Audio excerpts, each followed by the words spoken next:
Hello दोस्तों, नमस्कार। बात कर लेते हैं आज के दिन भर की सारी बड़ी खबरों की, जहां सबसे पहले आपको बताएंगे दोस्तों शहबाज शरीफ की व्हाइट हाउस में मीटिंग से पहले हुई घनघोर बेइज्जती। व्हाइट हाउस पहुंचने के बाद दोस्तों शहबाज शरीफ और Pakistani army chief field marshal Munir को करवाया गया इंतजार दोस्तों बाहर करवा दिया खड़ा। बताएंगे कैसे पाकिस्तानियों की हर जगह की जाती है इंटरनेशनल बेइज्जती दोस्तों। लेकिन उससे भी बड़ी खबर आपको हम बताने वाले हैं, जहां पर ट्रंप के मंत्रालय का शहबाज शरीफ से मिलने से पहले दोस्तों पाकिस्तान को बहुत बड़ा और तगड़ा झटका दे दिया दोस्तों। उम्मीदों पर फेर दिया पानी। कश्मीर पर भारत पाकिस्तान के मामले को लेकर जारी कर दिया नया बयान दोस्तों, जिसने पाकिस्तान को रख दिया हिलाकर। जहां पर लोग कहते नजर आ रहे हैं कि पाकिस्तान बिना बेइज्जती के कोई काम नहीं करवाता, तो वहीं आपको बताएंगे पाकिस्तानी प्रधानमंत्री शहबाज शरीफ और सेना प्रमुख मुनीर की ट्रंप के साथ बंद कमरे में क्या क्या बातचीत हुई। तो वहीं दोस्तों शरिया कानून कमेंट पर लंदन के पाकिस्तानी मेयर और डोनाल्ड ट्रंप के बीच में ठन गई दोस्तों, जहां पर लंदन के मेयर ने कहा कि मुसलमानों से सख्त नफरत करते हैं डोनाल्ड ट्रंप, जिसके बाद ट्रंप ने भी जवाब दिया। ट्रंप ने क्या कहा वो भी आपको बताएंगे, लगे हाथों बताएंगे। H1B वीजा मामले में जयशंकर जी ने बिना नाम लिए ट्रंप को सुनाई खरी खोटी, कह दिया रियलिटी से बच तुम भी नहीं सकते। साथ ही कहा विकास को खतरे में डालकर शांति संभव नहीं है। जी हाँ, साथ ही साथ आपको बताएंगे इसी बीच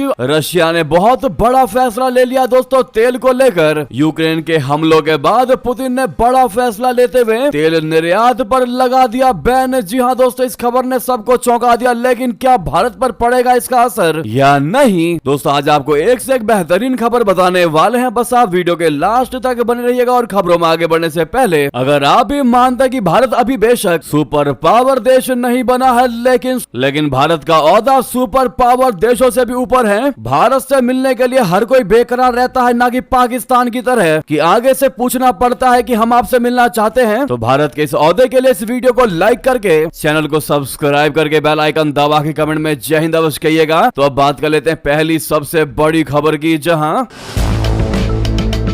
पाकिस्तानी प्रधानमंत्री शरीफ और सेना प्रमुख मुनीर के साथ ट्रंप की बंद कमरे में हुई बातचीत बता दें। अमेरिकी राष्ट्रपति ट्रंप ने गुरुवार को ओवल ऑफिस में पाकिस्तान के प्रधानमंत्री शहबाज शरीफ और सेना प्रमुख आसिम मुनीर से मुलाकात की। हालांकि पाकिस्तान की इंटरनेशनल बेइज्जती करवाने के बाद दोस्तों ट्रंप ने डैमेज कंट्रोल करने के लिए बैठक से पहले इन दोनों नेताओं को महान नेता बताया। पत्रकारों से बात करते हुए ट्रंप ने कहा कि हमारे पास एक महान नेता आ रहे हैं। पाकिस्तान के प्रधानमंत्री और फील्ड मार्शल बहुत महान व्यक्ति हैं और प्रधानमंत्री भी दोनों, और वे आ रहे हैं और हो सकता है कि वे अभी इसी कमरे में मौजूद हों। दरअसल आपको बता दें, डोनाल्ड ट्रंप ने कार्यकारी आदेश पर हस्ताक्षर और प्रेस के साथ बैठक जारी रहने तक पाकिस्तानी प्रधानमंत्री शहबाज शरीफ और फील्ड मार्शल आसिम मुनीर को व्हाइट हाउस के बाहर लंबे टाइम के लिए इंतजार करवाया और कहा गया कि अभी राष्ट्रपति कार्यकारी आदेशों पर हस्ताक्षर कर रहे हैं, पत्रकारों से बातचीत कर रहे हैं, अभी आप बाहर ही खड़े रहिए। दोस्तों पाकिस्तान का प्रधानमंत्री और पाकिस्तान के फील्ड मार्शल जो बड़े ही चाव के साथ ट्रंप से मुलाकात करने के लिए उम्मीद लगाकर बैठा था दोस्तों, पहले ही पड़ाव में अंतरराष्ट्रीय बेइज्जती झेलनी पड़ी। आपको बता दें वो भी तब जब ये 74 वर्षीय प्रधानमंत्री शहबाज शरीफ जुलाई 2019 में इमरान खान की यात्रा के बाद पहली बार अमेरिका के नोवेल ऑफिस में कदम रखा। यानी कि दोस्तों 6 साल बाद पाकिस्तान का कोई प्रधानमंत्री अमेरिका जाता है और जाते ही बेइज्जती का सामना करना पड़ जाए, तो आप इमेजिन कर सकते हैं कितना बुरा लगा होगा। लेकिन पाकिस्तान से और एक्सपेक्ट क्या ही कर सकते हैं दोस्तों। जब ये खबर सोशल मीडिया पर वायरल हुई तो लोग तरह तरह के कमेंट करने लगे, जहां पर कुछ लोग कह रहे थे कि पाकिस्तान का बेइज्जती करवाए बगैर खाना नहीं पचता, तो कोई कह रहा था अब तो आदत सी हो गई है बेइज्जती करवाने की। न्यूज एजेंसी का कहना है कि शहबाज शरीफ और सेना प्रमुख टाइम से पहले व्हाइट हाउस पहुंच गए और इसीलिए इनको इंतजार करवाया गया। यानी कि दोस्तों आप देख सकते हैं कि ट्रंप से मिलने का इतना ज्यादा एक्साइटमेंट था कि समय से पहले ही व्हाइट हाउस पहुंच गए और अपनी भारी बेइज्जती करवा ली। दोस्तों इस पर आपकी जो भी राय है कमेंट में लिखकर अवश्य बताइएगा। आपको बता दें बहरहाल काफी लंबा इंतजार करने के बाद आखिरकार ट्रंप के साथ इनकी मीटिंग बंद कमरे में पॉसिबल हो पाई। इस बंद कमरे में किसी तीसरे को जाने की कोई कोई अनुमति नहीं दी गई। इस बैठक में अमेरिकी उपराष्ट्रपति जेडी वेंस और विदेश मंत्री मार्को रूबियो ने भी भाग लिया। यानी कि दोस्तों इस बैठक में अमेरिका की तरफ से 3 लोग और पाकिस्तान की तरफ से 2 लोग मौजूद थे। बाकी कमरे को लॉक कर दिया गया था ताकि कोई इस कमरे में प्रवेश ना कर सके। हालांकि दोस्तों इनकी मीटिंग्स कंप्लीट हो चुकी है, लेकिन किन किन मुद्दों पर बातचीत हुई इसकी जानकारी अभी रिवील नहीं की गई है। हालांकि उम्मीद थी कि इस वार्ता में द्विपक्षीय संबंधों, व्यापार, क्षेत्रीय सुरक्षा और वैश्विक चुनौतियों सहित व्यापक एजेंडे पर चर्चा हो। इससे पहले दोस्तों संयुक्त राष्ट्र महासभा के इतर ट्रंप के साथ 8 अरब और मुस्लिम देशों के नेताओं के साथ एक संयुक्त बैठक में शामिल हो चुके थे मिस्टर शहबाज शरीफ, जिसका मुख्य विषय गाजा में इजराइल हमास युद्ध को समाप्त करना था। इससे पहले न्यूयॉर्क में उन्होंने संयुक्त राष्ट्र जलवायु शिखर सम्मेलन को संबोधित किया और शुक्रवार को महासभा में पाकिस्तान की ओर से औपचारिक भाषण देने वाले हैं। यानी आज ही औपचारिक भाषण देंगे। जैसा कि आप सभी को पता होगा दोस्तों, जून में ट्रंप ने व्हाइट हाउस में मुनीर को दोपहर के भोजन पर आमंत्रित किया था। इसके तुरंत बाद मुनीर ने उन्हें नोबेल शांति पुरस्कार के लिए नामित किया और बाद में इस्लामाबाद ने भारत और पाकिस्तान के बीच युद्ध विराम की मध्यस्थता में ट्रंप की भूमिका का हवाला दिया। यानी कि पाकिस्तान ने हर तरीके से अमेरिका को मक्खन लगाने की कोशिश की। ऐसे में पाकिस्तान जिस तरीके से अमेरिका के साथ रिश्ते बढ़ाने की कोशिश कर रहा है दोस्तों, अमेरिका से उम्मीद लगाए बैठा है कि उसको वहां से डॉलर मिल जाएगा। शायद पाकिस्तान को यह पता होना चाहिए कि अमेरिका की तरफ हाथ बढ़ाने से उसका ऑल टाइम फेवरेट दोस्त चीन नाराज हो सकता है, लेकिन उसके बावजूद भी बिल में हाथ डालता नजर आ रहा है पाकिस्तान। इस पर आप क्या कहना चाहेंगे दोस्तों, कमेंट जरूर करिएगा। लेकिन सबसे बड़ी अहम जानकारी आपको बता दें, इस खबर से ही आपको पता चल जाएगा कि शहबाज और ट्रंप के बीच में जो उम्मीद लेकर आए होंगे शहबाज शरीफ, वो पूरा नहीं हुआ होगा। बता दे कैसे। इस मीटिंग से पहले ही अमेरिका ने 2 टूक संदेश देते हुए पाकिस्तान को तगड़ा झटका दिया दोस्तों। कह दिया कि कश्मीर का जो मामला है वो भारत पाकिस्तान का निजी मामला है, हमारी इसमें दखल देने की कोई इच्छा है ही नहीं। जी हाँ दोस्तों, अमेरिकी विदेश विभाग के वरिष्ठ अधिकारी ने कहा कि कश्मीर भारत और पाकिस्तान के बीच का सीधा मुद्दा है और अमेरिका इसमें दखल देने में कोई रुचि नहीं रखता।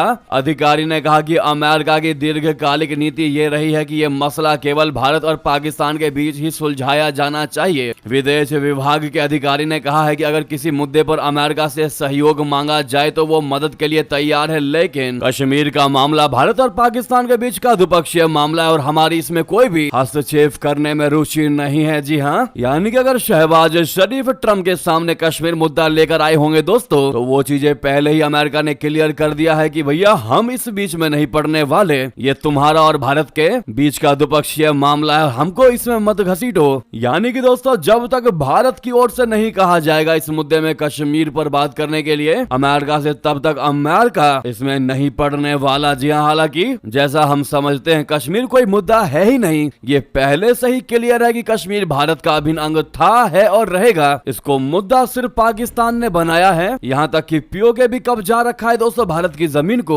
और कश्मीर हथियाने में लगा हुआ है। और यही सबसे बड़ा कारण है कि भारत इसको मुद्दा नहीं मानता और मानना भी नहीं चाहिए, क्योंकि कश्मीर और पीओके हमारा अधिकार है। जी हाँ दोस्तों, अगर आप भी मानते हैं तो कमेंट में कश्मीर और पीओके पर अपनी राय जरूर लिखिएगा दोस्तों, भारी मात्रा में कमेंट कीजिएगा। लेकिन इस बात के लिए वीडियो को लाइक करना मत भूलिएगा। अभी तक लाइक नहीं किया है तो सामने लाइक का बटन है दोस्तों, दबा दीजिएगा। नेक्स्ट खबर की बात करते हैं, जहां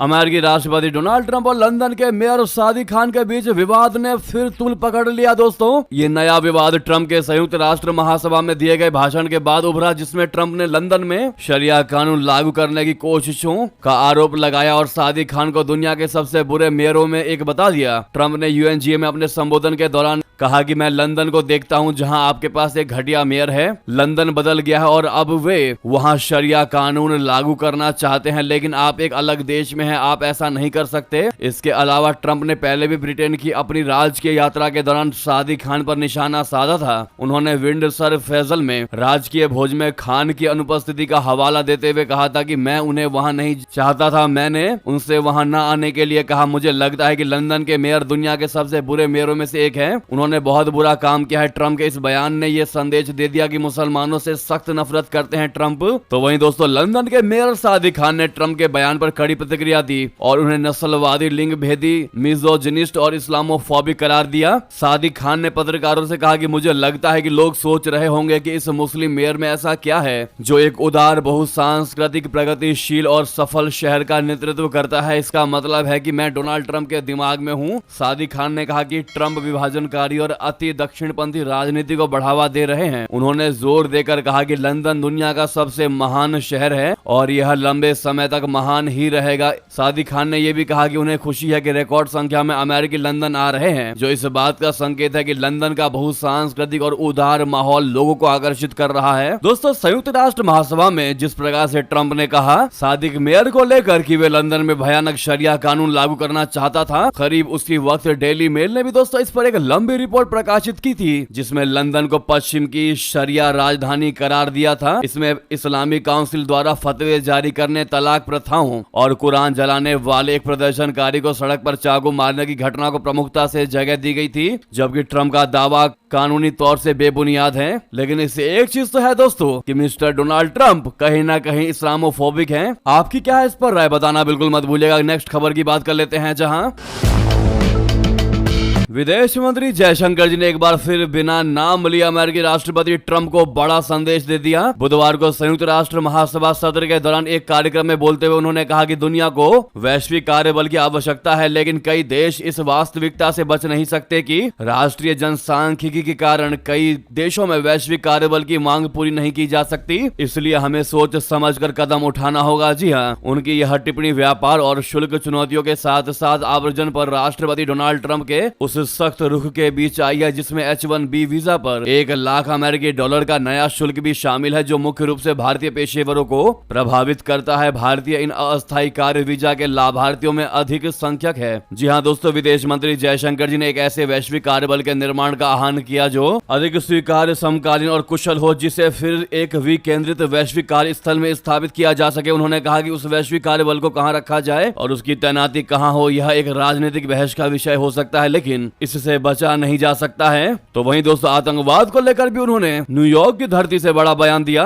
जयशंकर जी ने कहा कि यह आवश्यक है कि दुनिया आतंकवाद के प्रति कोई समझौता ना करे। उन्होंने कहा कि जो भी देश या संगठन आतंकवाद के खिलाफ किसी भी मोर्चे पर कदम उठाते हैं, वे केवल अपने लिए ही नहीं बल्कि संपूर्ण अंतर्राष्ट्रीय समुदाय की सेवा करते हैं। जयशंकर जी ने कहा कि जब दुनिया एक साथ संघर्ष, आर्थिक दबाव और आतंकवाद से जूझ रही है, तब बहुपक्षीय व्यवस्था और संयुक्त राष्ट्र की सीमाएं स्पष्ट दिखाई देती है। ऐसे में बहुपक्षीय सुधार की आवश्यकता पहले से कहीं अधिक है। जी हाँ, ऐसे में आप लोग जयशंकर जी को थैंक यू सो मच कहना बिल्कुल मत भूलिएगा, अपने भारत को लेकर मजबूती से अपनी बात रखने के लिए और भारत को रिप्रेजेंट करने के लिए thank you Jaishankar ji, comment में जरूर कहिएगा। नेक्स्ट खबर की बात कर लेते हैं, जहां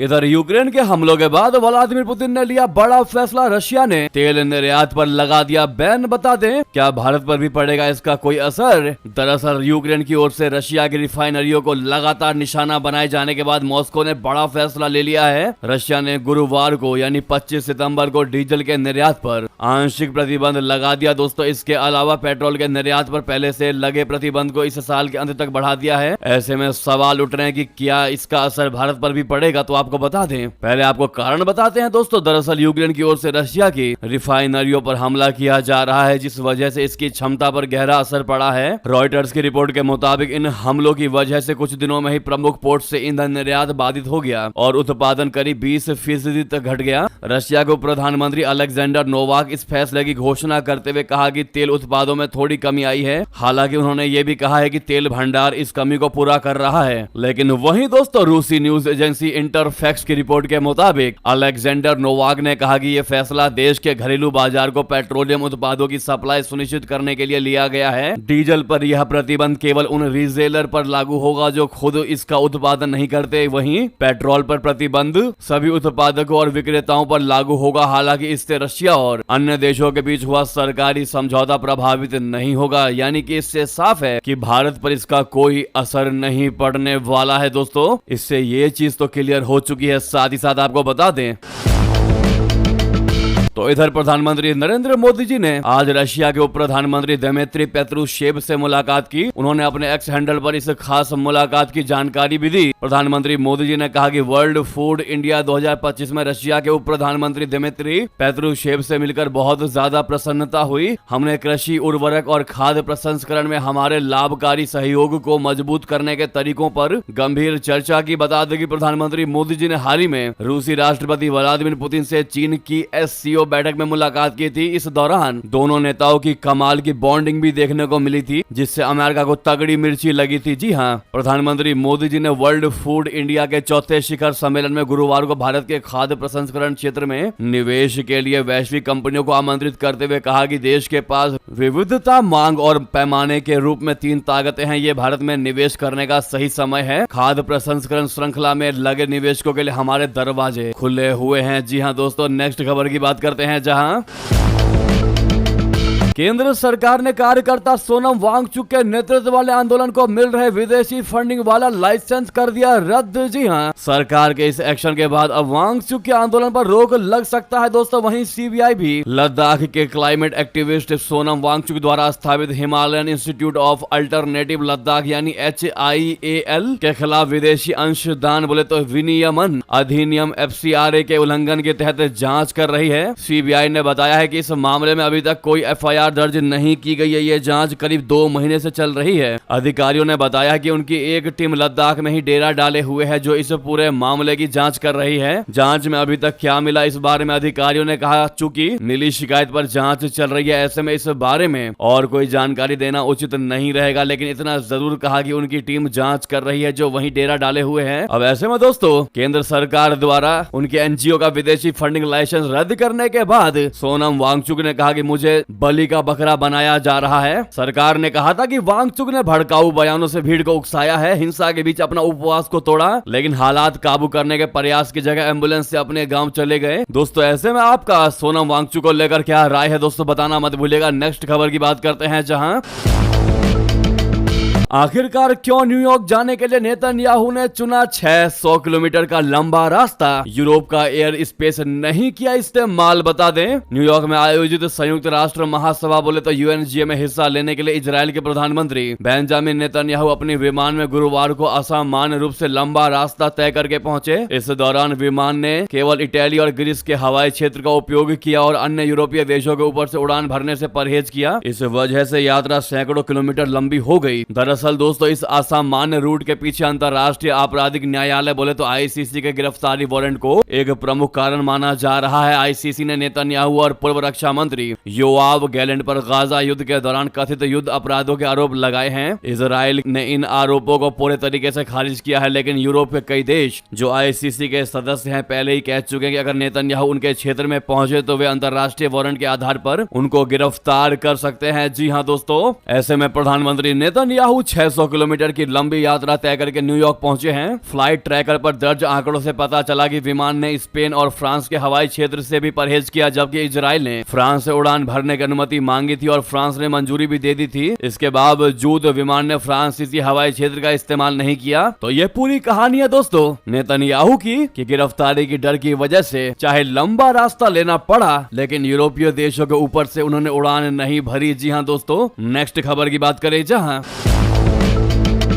अपने लड़ाकू विमानों के लिए भारत फ्रांस में बने इंजन खरीदने की योजना बना रहा है। ऐसा इसलिए क्योंकि भारत और अमेरिका के बीच लड़ाकू विमानों के इंजन बनाने को लेकर बातचीत धीमी गति के साथ चल रही है। अधिकारियों ने बताया कि भारत अब फ्रांस की कंपनी साफरान SA से इंजन खरीदने के बारे में बात कर रहा है। अपनी पहचान न बताते हुए उन्होंने कहा कि अभी इस मुद्दे पर बातचीत चल रही है, ऐसे में तय नहीं है कि फ्रांस भारत की कंपनी से इंजन खरीदेगा या मिलकर बनाएगा। दोस्तों, भारत का तेजस मार्क 2 लड़ाकू विमान अमेरिका में बने GEF 414 इंजन से चलने वाला था। राष्ट्रपति बाइडेन के समय में भारत और अमेरिका ने मिलकर इंजन बनाने पर सहमति जताई थी। प्रधानमंत्री नरेंद्र मोदी चाहते थे कि भारत हथियारों के लिए रशिया पर कम निर्भर रहे। अधिकारियों ने कहा कि अमेरिका के साथ हाल के समय में बातचीत धीमी हो गई है। हालांकि दोनों देश GEF 414 इंजन को भारत में बनाने के बारे में अभी भी वार्ताएं कर रहे हैं। लगभग भारत 200 नए फाइटर जेट्स बनाना चाहता है। ये जेट ब्रिटेन में बने जैगुआर और फ्रांस में बने मिराज 2000 की जगह जगह लेंगे। ये फाइटर जेट्स अभी भी उड़ान भर रहे हैं लेकिन जल्द ही रिटायर हो जाएंगे। अधिकारियों ने बताया है कि भारत को अपनी सुरक्षा को मजबूत करने की तुरंत आवश्यकता है। इस साल की शुरुआत में पाकिस्तान के साथ युद्ध जैसे हालात बन गए थे। दोनों देशों के बीच एयर स्ट्राइक, ड्रोन हमले, मिसाइल अटैक की और गोलीबारी भी हुई थी, जिसके बाद इन जेट्स के इंजन को लेकर इस देश से चर्चा चल रही है दोस्तों। तो वहीं अगली खबर की बात करते हैं, जहां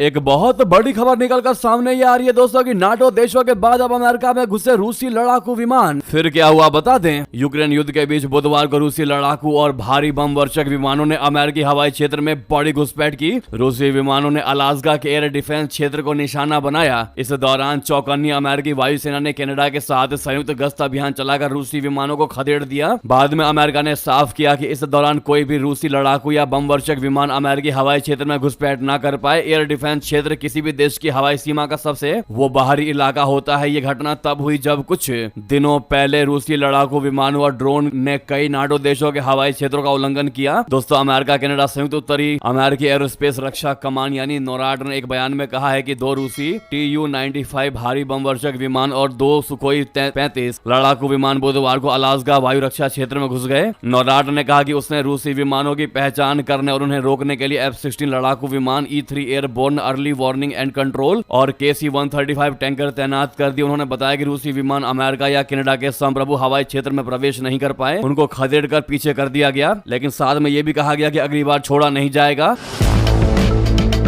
नेक्स्ट खबर की बात कर लेते हैं, जहां नेपाल के अंतरिम प्रधानमंत्री कार्की का देश के नाम बड़ा संबोधन अब 16 साल के युवा कर सकेंगे चुनाव में मतदान। दोस्तों, नेपाल में घटा दी गई वोटिंग की उम्र। देश के नाम पहले संबोधन में अंतरिम प्रधानमंत्री सुशीला कार्की ने यह ऐलान कर दिया। नेपाल में जनजीत आंदोलन के बाद चुनी गई अंतरिम प्रधानमंत्री सुशीला कार्की ने देश के नाम संबोधन दिया। इसमें अंतरिम पीएम ने नेपाल में 5 मार्च तक चुनाव कराने का वादा किया। साथ ही युवा मतदाताओं को मताधिकार देने के लिए उम्र सीमा में बदलाव का ऐलान कर दिया। उन्होंने कहा कि एक अध्यादेश के जरिए चुनाव कानून में बदलाव किया गया। इसके बाद नेपाल में अब 16 साल के युवा भी मतदान कर सकेंगे। पहले यहाँ उम्र सीमा 18 वर्ष थी। जी हाँ, राष्ट्र के नाम संबोधन में अंतरिम प्रधानमंत्री सुशीला कार्की ने कहा कि मौजूदा परिस्थितियों से निपटने के लिए सरकार ने चुनाव आयोग के अधिकारियों के साथ मिलकर 5 मार्च तक स्वतंत्र, निष्पक्ष और भयमुक्त वातावरण में चुनाव कराने के लिए काम शुरू कर दिया है। इस बारे में आवश्यक जनशक्ति, बजट, चुनाव सामग्री, सुरक्षा और कानूनी व्यवस्थाओं पर चर्चा कर ली गई है। दोस्तों, लेकिन जिस प्रकार से सुशीला कार्की ने वोटिंग करने के अधिकार के लिए दोस्तों 18 से 16 साल एज कर दिया है, इस फैसले पर आपकी क्या राय है दोस्तों? क्या यह सही फैसला है? क्या 16 साल फिट है, परफेक्ट एज है चुनाव करने के लिए? आपकी क्या राय है इस मुद्दे पर दोस्तों? बताना बिल्कुल मत भूलिएगा। इतना ही नहीं दोस्तों, ओली हो या फिर देवबा हो, नेपाल छोड़कर नहीं भाग सकेगा कोई भी नेता। जी हाँ, कार्की सरकार ने इस चीज की भी बड़ी तैयारी कर ली है। दरअसल नेपाल के अंतरिम सरकार KP शर्मा ओली और पूर्व गृह मंत्री रमेश लेखक और अन्य शीर्ष नेताओं के पासपोर्ट निलंबित करने की तैयारी में है। इस लिस्ट में पूर्व प्रधानमंत्री शेर बहादुर देवबा और उनकी पत्नी का भी नाम शामिल है। जी हाँ दोस्तों, अब ये देश से बाहर नहीं भाग पाएंगे और जब ये देश से बाहर नहीं भाग पाएंगे तो इनके कहां पर कौन कौन से संपत्ति है, कितने कितने वैल्यू की संपत्ति है, इन सब की जांच अच्छी तरीके से हो पाएगी और इसीलिए ये बड़ा फैसला लिया गया है। जी हाँ दोस्तों, इसी बीच ये थी कि सारी बड़ी खबरें। आपको खबर कैसी लगी जरूर बताएगा। लगे हाँ तो वीडियो को लाइक करके, चैनल को सब्सक्राइब करके, बेल आइकन दबा के कमेंट में जय हिंद कह दीजिएगा। मिलता अगली बड़ी खबर में। बहुत बहुत धन्यवाद, बहुत बहुत आभार। जय हिंद, जय भारत।